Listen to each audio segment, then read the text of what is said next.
Ladies and gentlemen, it's an honor for me today to address you at the Riga Aviation Forum 2020. Our industry has been hit very hard. For 100 years, our industry exists, and we are in the so far biggest crisis of this industry. We have seen lockdown of countries, no flying at all if we talk here about Latvia. We have seen life-changing moments for all of us in the industry. What happened? We were doing so well. In the beginning of this year, we were all going for new heights. Passengers booking, flying all over the world, hotels being full, rental car companies going from one height to the next, airlines booming, aircraft orders. You had to wait years and years to get a new aircraft. What happened was a virus came from China to Europe to the US, traveling around the world, and basically stopped our industry. Everything has changed. Routes are at risk. Connectivity is not there anymore. We have issues basically with everything which makes our industries. We are discussing now, can we maintain slots while we are not flying them anymore? So there was always the battle around to get the good slots at the big airports. This is not happening anymore. Competition. We were discussing all the competition in Europe, consolidation. We had short-haul flying, long-haul flying. We see big differences there today. We have Riga hub here in the Baltics, an aviation hub in the Baltics, which was a full-functioning hub and the backbone of airBaltic's business and the backbone of the Baltic aviation system. That hub is not functioning anymore. It has shut down for 2 months and there was no flying at all. And now, while we are flying to a handful of countries only due to restrictions on COVID.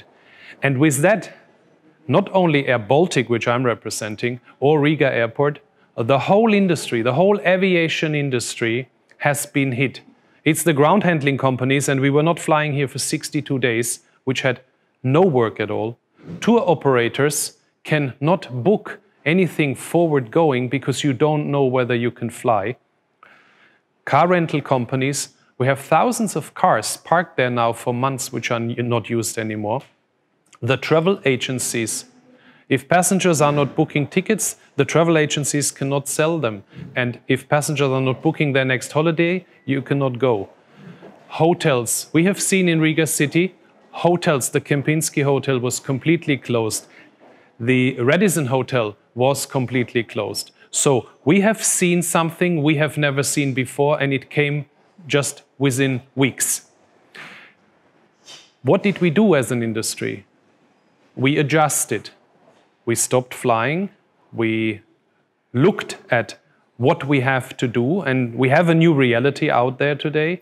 We are flying again with a lot of restrictions. You can't enter an airport anymore without wearing a mask. You have to wear a mask on board. Aircraft get disinfected each time they come through the airport. We cannot do the things anymore. Even filling out a form, a piece of paper, you have to change the pencil because the same person can't use the same pencil the other one had. We have endless measures to protect our health, and with that our industry, of course, is adjusting every week.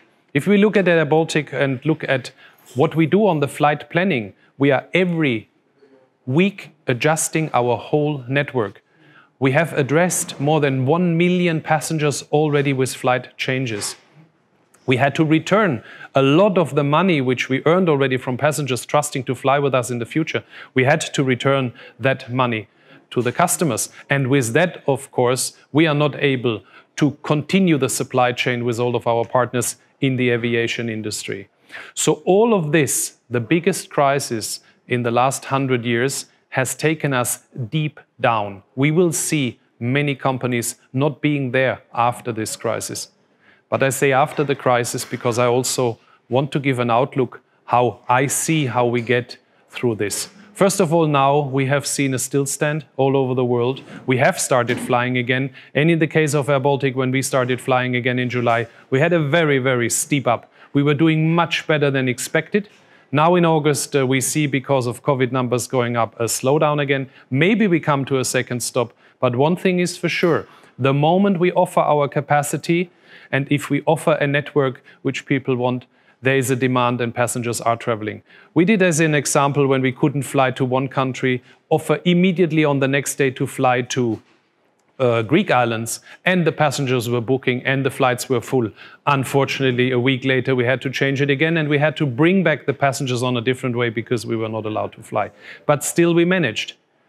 We focused on managing the crisis, and we are in the crisis now. All of you in the aviation industry are hit very hard, but there will be an end to this crisis. I can only recommend you focus on staying through this crisis. This is the most important. Use the time to adjust and adjust every week. Don't rest on it, adjust every week.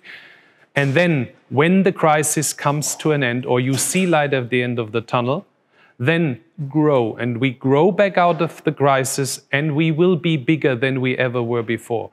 Our industries in the last 100 years has gone through all crises and will be coming out of this crisis even stronger. First, we will see short-haul recovering. So we see this already. We had a very strong July. And that means we will see airports in Europe coming back first for us here in Europe. And then at a second stage, I guess, not before the next summer, there's prognosis which says it goes until 2024. I do believe we will see next summer also countries in Asia opening again, and maybe then followed by the US. And we see also long-haul coming back. Not at the levels which we saw 2019, but they will be coming back and we will be traveling again. But now it is important that we focus on where we are right now to bring back our industry to the level we were in 2019. And there's different prognoses, and I don't give the prognosis, I just have my expectation that it will be faster than some of the negative prognoses we see. And I think we will see a very steep turn up because a lot of people around the world know now what it means to have meetings only online, to have conferences only online. And it is already proven after 8 months now that doing everything online is not the same than doing it in person. Yeah? And you want to go on a holiday and you want to go abroad, and that is good so. The future generations have the same chances and should have the same chances. So our industry has for the last 100 years enabled connectivity, has enabled a better lifestyle than the years before. After this crisis, we will have again a better lifestyle than before. So to you as an industry, to us as an industry, we should stay positive. We should do our homework now to come out better than we were before, big subject sustainability. And then we should all together work to bring us back to where we were. I wish you a very nice conference. Thank you.